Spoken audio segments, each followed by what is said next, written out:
जान चुके थे कि इस समाज के रास्ते सामान्य लोगों के लिए आसान नहीं हैं और उनके लिए लगभग बंद। लेकिन उन्होंने वही किया जो कमजोर मनुष्य शायद सोच भी ना सके। उन्होंने लड़ाई का मैदान चुना, किताबें। भीम, इतना क्यों पढ़ते हो बेटा? बाकी बच्चे शाम को खेल रहे हैं। बाबा, मैं खेल सकता हूँ, पर खेलकर क्या मिलेगा? पढ़कर शायद मैं बदल सकता हूँ वो सब जो मुझे चोट देता है। भीम फिर किताबों में खो गया।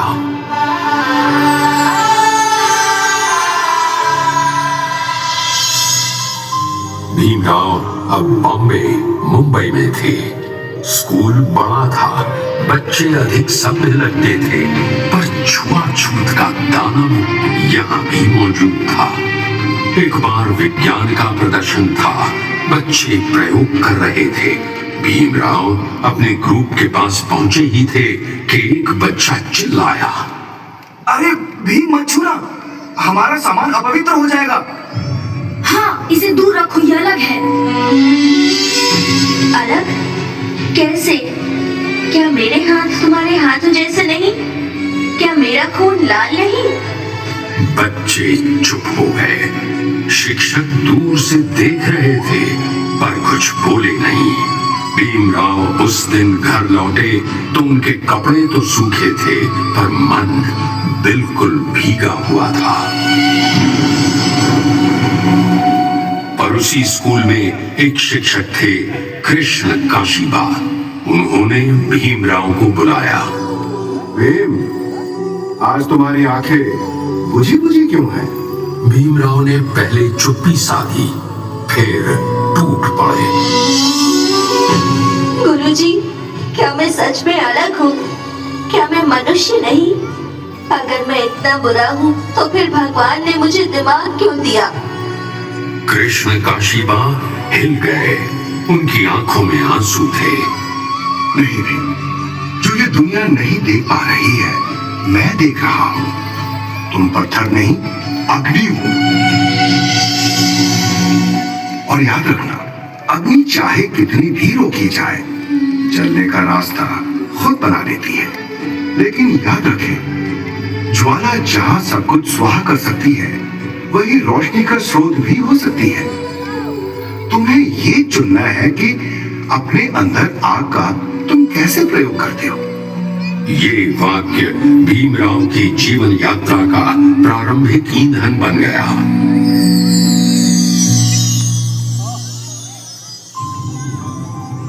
एक रात पिता ने देखा। भीम, सो क्यों नहीं जाते? बाबा, एक बात बताऊं? हाँ बेटा, बताओ। सब कहते हैं ये समाज बदल नहीं सकता, पर बाबा, क्या कोई मनुष्य अपने विचार बदल नहीं सकता? बेटा, अगर कोई बदल सकता है तो तुम। मैं बस यही विश्वास लेकर जीता हूँ। समय बीतता गया। भीमराव की पढ़ाई देखकर कई उच्च अधिकारियों का ध्यान उन पर गया। एक दिन घर में डाक आई। भीम, बेटा, तुम्हें कोलंबिया यूनिवर्सिटी में पढ़ने का अवसर मिला है, अमेरिका में। बाबा, क्या मैं सच में जाऊं? हाँ बेटा, और जितनी चोटें तुम्हें मिली हैं, उन सबको किताबों में दबा देना। वो रात भीमराव के जीवन की सबसे लंबी, सबसे चमकीली रात थी, क्योंकि पहली बार उन्हें लगा कि उनका भविष्य कहीं दूर चमक रहा है।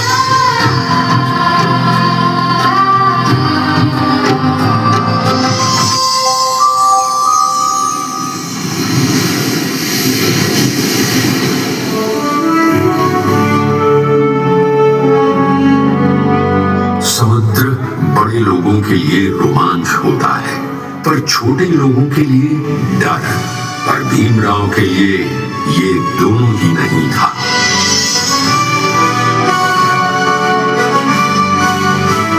अमेरिका की धरती पर कदम रखते ही भीमराव को हवा भी अलग लगी।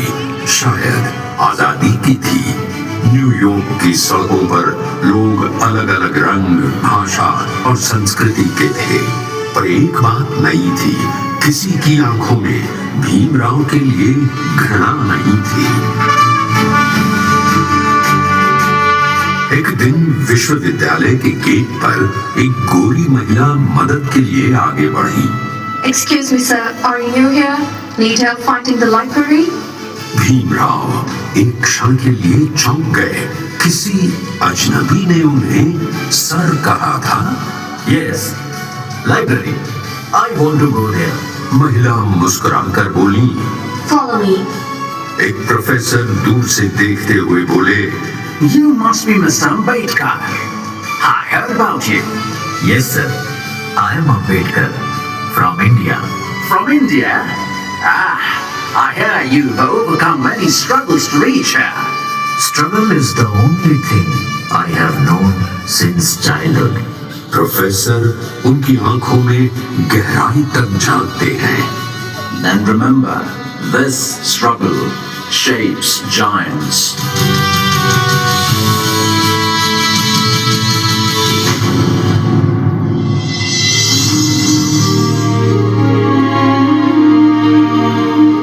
भीमराव सुबह क्लास जाते, दोपहर लाइब्रेरी में, रात को अपने छोटे कमरे में किताबों से घिरे रहते।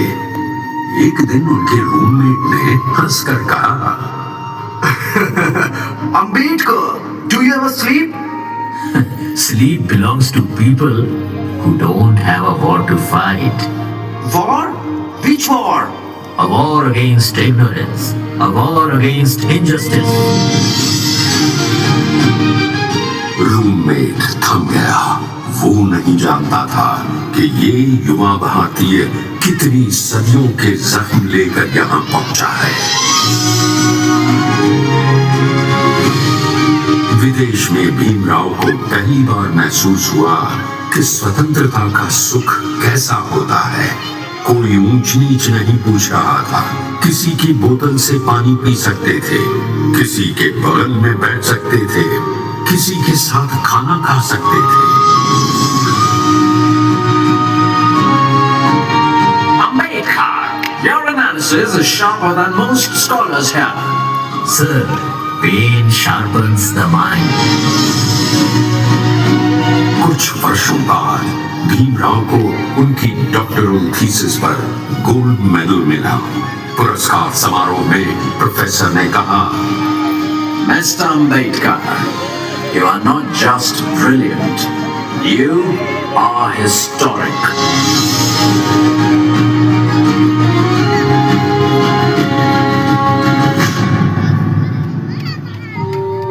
अमेरिका के बाद वे इंग्लैंड में लंदन गए, जहां उनका संघर्ष दुगना था।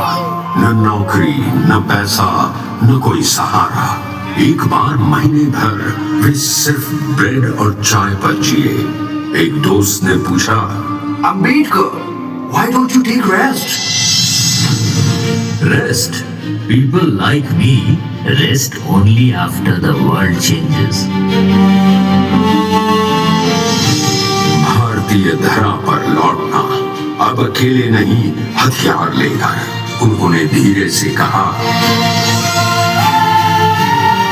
अब मैं लौट रहा हूं, खाली हाथ नहीं। शिक्षा मेरा अस्त्र है, विचार मेरा वज्र है और सत्य मेरी ढाल।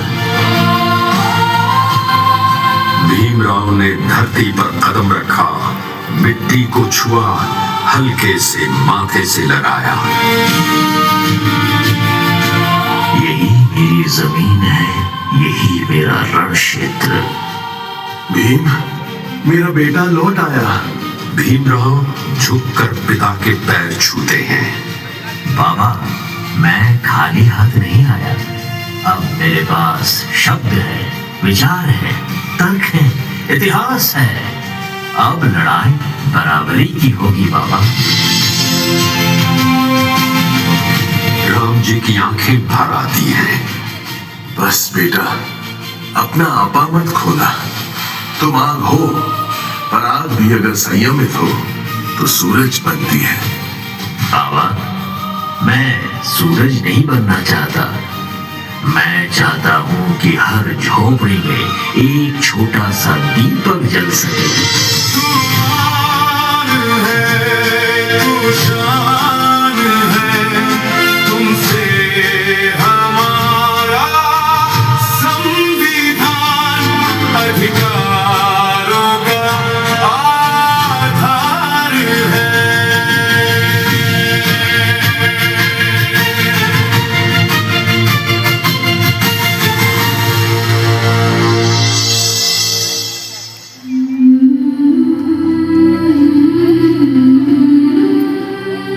मुंबई की गलियों में जब डॉक्टर को भी छूने से डरते लोग, अब वे डॉक्टर भीमराव रामजी अंबेडकर थे।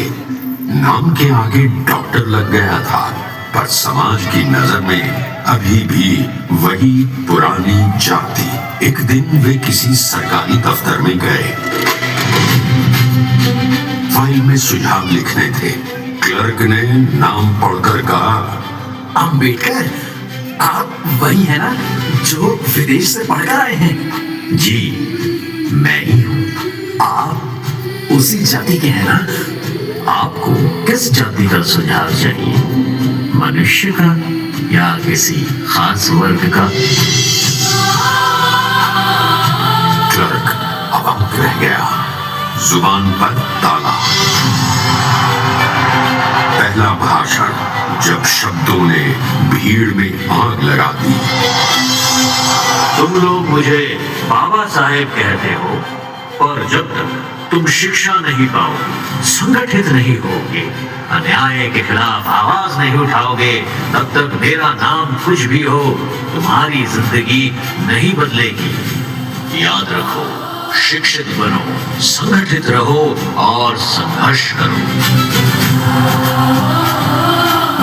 एक युवक ने हाथ उठाया। बाबा, हम पढ़े कहाँ से? स्कूल में घुसने नहीं देते, कुओं से पानी भरने नहीं देते, मंदिर में जाने नहीं देते। इसीलिए हम लड़ेंगे। जो दरवाजे बंद हैं, उनके सामने खड़े होंगे। कानून से, तर्क से, तरीके से, मारपीट से नहीं, सोच से। इस सोच से भीड़ में एक हलचल सी हुई, जैसे किसी ने सोए हुए शरीर पर ठंडा पानी डाल दिया हो।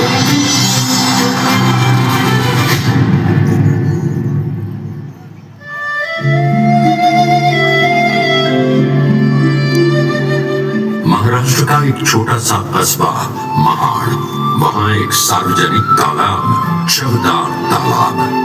नीची जाति के लोगों को उस पानी को छूने तक की मनाही थी। डॉक्टर अंबेडकर ने निश्चय किया, अब ये दीवार गिरेगी। उन्होंने पूरे इलाके में संदेश भिजवाया, महाड़ चलो। ये लड़ाई पानी की नहीं, समता की है। तुम्हारे जाने के बाद अगर हम पर हमला हो गया तो हम पर जो होगा उसका इतिहास गवाह होगा। पर अगर आज हम खड़े न हुए तो आने वाली पीढ़ियां हम पर शर्मिंदा होंगी। हजारों लोग नारे लगाते हुए तालाब की ओर बढ़े।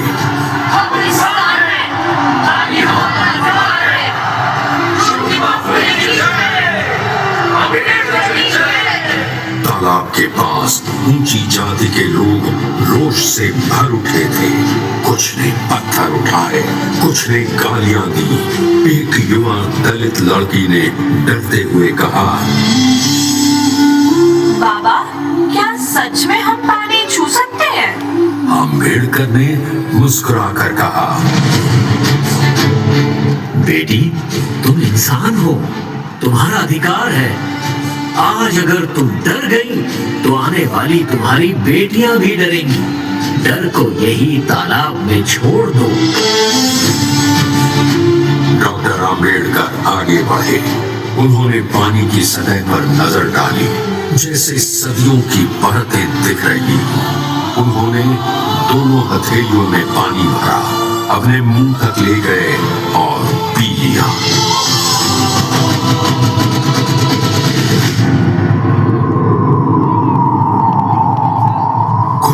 पल के लिए समय जैसे ठहर गया।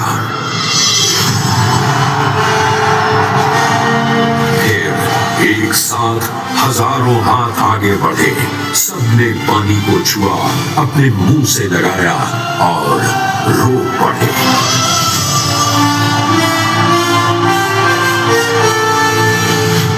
तालाब से लौटते समय भीड़ पर पत्थर फेंके गए। कुछ घायल हुए, कुछ को गालियां दी गई। एक नौजवान गुस्से से भरकर बोला, बाबा हम भी पत्थर उठा लेते हैं, हम भी मारते हैं इन्हें। नहीं, अगर तुमने पत्थर उठाए तो यह लड़ाई दो झगड़ालू जातियों की मानी जाएगी, और अगर तुमने रखा तो इतिहास कहेगा एक पक्ष इंसान था, दूसरा इंसान बना ही नहीं। युवक का गुस्सा आंखों से आंसू बनकर निकला। उसने पत्थर फेंक दिया, जमीन पर, दुश्मन पर नहीं। भाइयों और बहनों, आज तुमने पानी पीकर सिर्फ अपनी प्यास नहीं बुझाई, तुमने अपने आत्मसम्मान की शुरुआत की है। हमारी लड़ाई किसी व्यक्ति से नहीं, किसी एक जाति से नहीं, हमारी लड़ाई उस सोच से है जो मनुष्य को मनुष्य नहीं मानती। याद रखो, कानून बदले बिना समाज नहीं बदलता। हम लड़ेंगे कानून से, शिक्षा से और संगठन से। बाबा, क्या हम कभी सच में बराबर हो पाएंगे? शायद हमारी जिंदगी में नहीं, पर तुम्हारी बेटियों की जिंदगी में जरूर।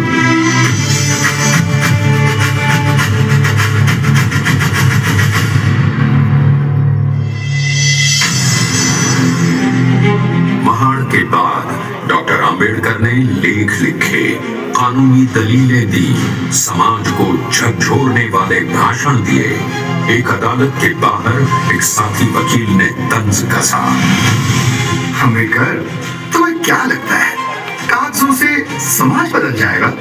कभी देखा है कलम के आगे तलवार कैसे झुकती है? वकील हंस पड़ा, पर इतिहास मुस्कुराया, क्योंकि उसे पता था ये वाक्य एक दिन सच होगा।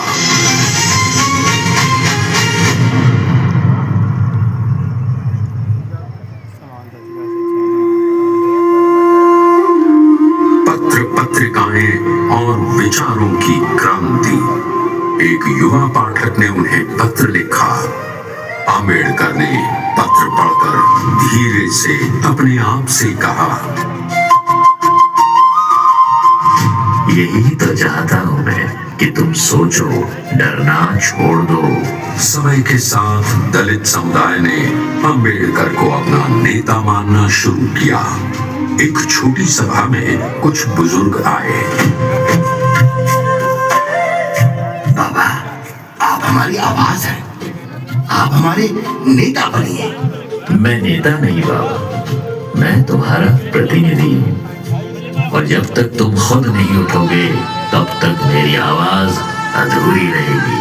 अंबेडकर अब सिर्फ नाम नहीं, एक आंदोलन बन चुके थे।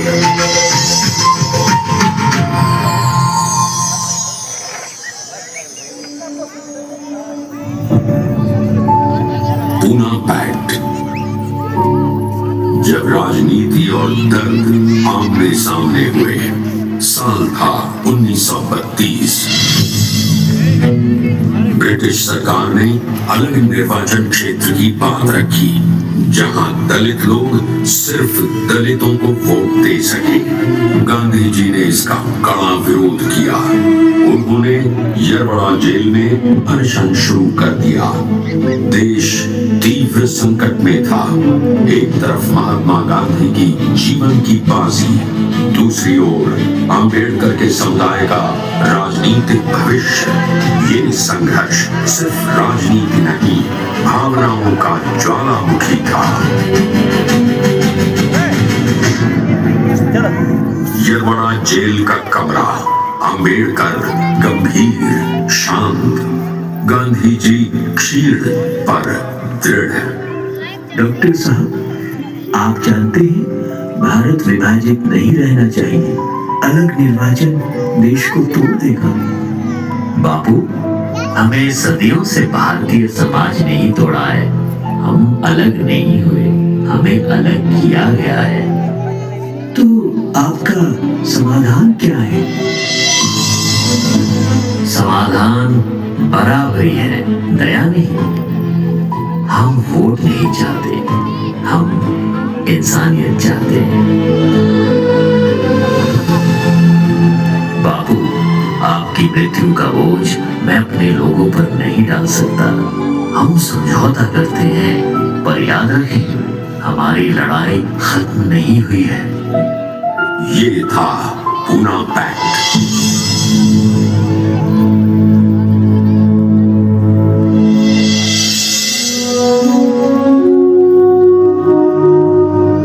संविधान सभा जब पूरा भारत एक कमरे में बैठा था और इस महान काम के लिए जिस व्यक्ति को चुना गया वो वही बच्चा था जिसे स्कूल में पानी पीने तक नहीं दिया गया था, डॉक्टर भीमराव रामजी आंबेडकर।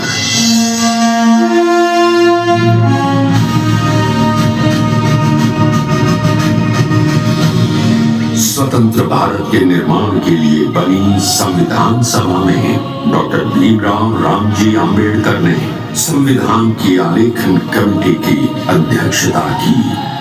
संविधान सभा का विशाल हॉल, कई दिग्गज नेता, जाति, भाषा, धर्म, क्षेत्र, सब विचारों के साथ उपस्थित। आंबेडकर अपनी कुर्सी पर बैठे एकाग्रता से दस्तावेज पढ़ रहे थे। बगल में एक सदस्य बोले, डॉक्टर साहब, आपको इतने अधिकार देने का मन सबका नहीं था, पर आपकी योग्यता के सामने किसी की आवाज टिक नहीं सकी। योग्यता मेरी थी, पर अवसर भारत ने दिया। अब मैं भारत को अवसर लौटाना चाहता हूँ।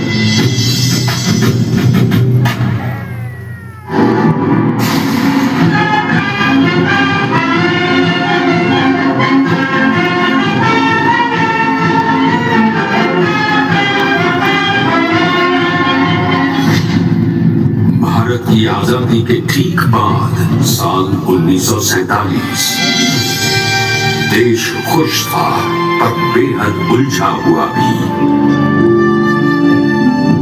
क्योंकि आजादी मिली तो थी लेकिन भारत के भविष्य की कलम ये थे डॉक्टर भीमराव रामजी आंबेडकर। दिल्ली के संविधान सभा भवन में कई महान नेता, विद्वान और विशेषज्ञ बैठे थे, पर बीच में एक मेज कागजों से भरी हुई और उस मेज पर झुके हुए थे बाबा साहेब। रात गहरी हो चुकी थी। सारे सदस्य एक एक करके घर लौट चुके थे, पर एक दीपक अब भी जल रहा था। बाबा साहेब अपने चश्मे को उतार कर आंखें मलते हैं, फिर एक गहरी सांस लेते हुए कहते हैं, यह केवल संविधान नहीं, यह भारत की आत्मा का ढांचा है। इसे त्रुटिहीन होना चाहिए। कठिन बहसें, विरोध और अलग अलग विचार।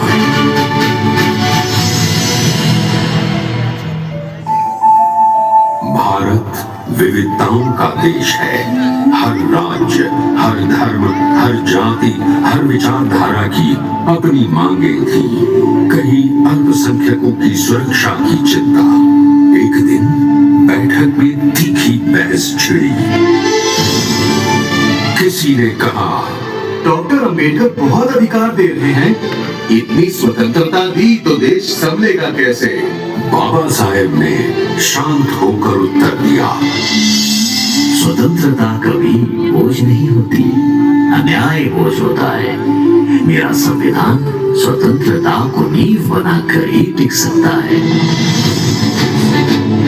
पूरा सदन चुप हो गया। बाबा साहेब ने संविधान की हर धारा केवल पढ़कर नहीं लिखी, इसे जी कर लिखा था। जब उन्होंने मौलिक अधिकार लिखे तो उन्हें याद था अपना बचपन, जब उन्हें पानी तक नहीं दिया जाता था। जब उन्होंने समानता लिखी तो उन्हें याद थे वे दिन जब किसी ने उनके हाथ से नोटबुक लेने से इनकार किया था। जब उन्होंने अभिव्यक्ति की स्वतंत्रता लिखी तो उन्हें याद थे वे लोग जो आवाज उठाने पर कुचल दिए जाते थे।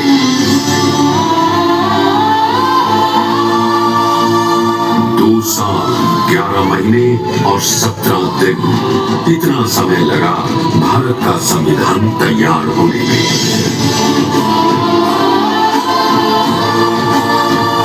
डॉक्टर आम्बेडकर ने सैकड़ों पुस्तकें पढ़ी, दुनिया के 60 से अधिक संविधानों का अध्ययन किया और भारत की जरूरतों के अनुरूप एक संपूर्ण, आधुनिक और न्यायपूर्ण संविधान का ढांचा तैयार किया।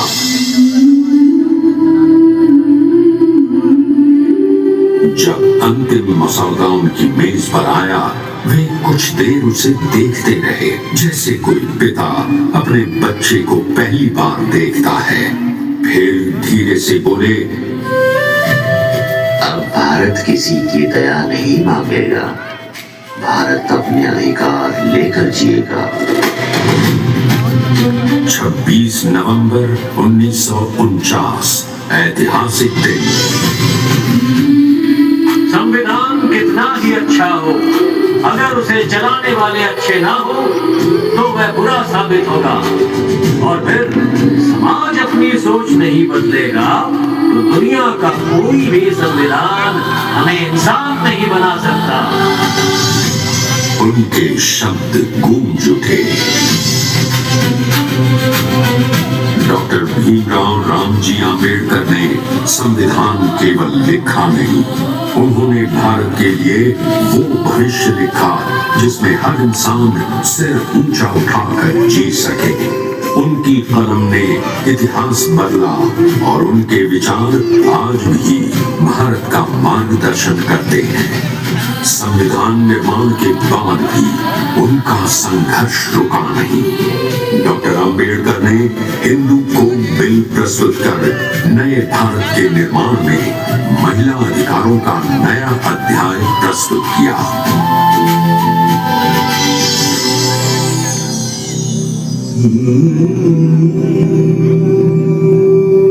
बौद्ध दीक्षा, मनुष्यता का पुनर्जन्म।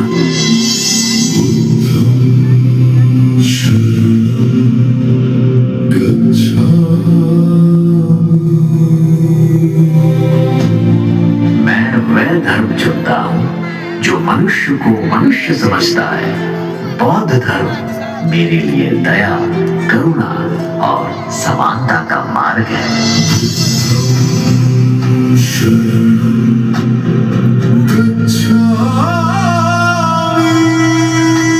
लाखों लोग एक साथ बोले, बुद्धम शरणम गच्छामि। ये सिर्फ धर्म परिवर्तन नहीं था, ये मानसिक क्रांति थी। आम्बेडकर ने सदियों की बेड़ियां एक ही दिन में तोड़ दी। अंतिम दिनों में आम्बेडकर बेहद बीमार रहने लगे थे। किताबें बिखरी रहती, विशेषकर एक पुस्तक, बुद्ध और उनका धम्म। एक रात उन्होंने धीमे से कहा, मेरी लड़ाई लंबी थी, लेकिन मैं जीत कर जा रहा हूँ। मेरी जीत मेरी नहीं, उन सब की है जो अपने आप को कभी अधूरा मानते रहे।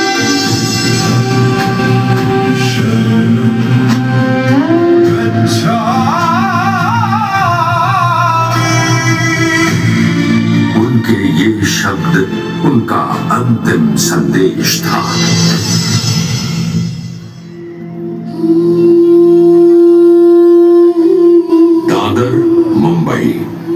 राजगृह के बाहर हजारों लोग रो रहे थे। एक बच्चा अपने पिता का हाथ पकड़े पूछता है, बाबा, ये भीमराव अम्बेडकर कौन थे?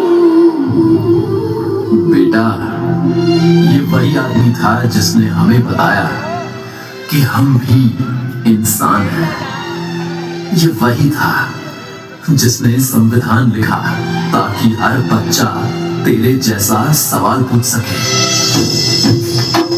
और यही वो दिन था जब भारत ने जाना कि एक आदमी पूरी एक पीढ़ी के सपनों को जगा सकता है। भीमराव अंबेडकर आज नहीं है, पर जब भी कोई बच्चा पढ़ता है, जब भी कोई मजदूर इंसाफ मांगता है, जब भी कोई महिला समानता की आवाज उठाती है, वहां बाबा साहेब अंबेडकर जीवित खड़े मिलते हैं। अंबेडकर एक नाम नहीं, एक प्रकाश है, और प्रकाश कभी मरता नहीं। उनकी भूमिका देश की एकता, अखंडता, महिला समानता, अल्पसंख्यक सुरक्षा आदि में परिलक्षित होती है तथा भारतीय संविधान एवं बौद्ध धर्म की पुनर्स्थापना कर सिद्धता स्थापित करती है।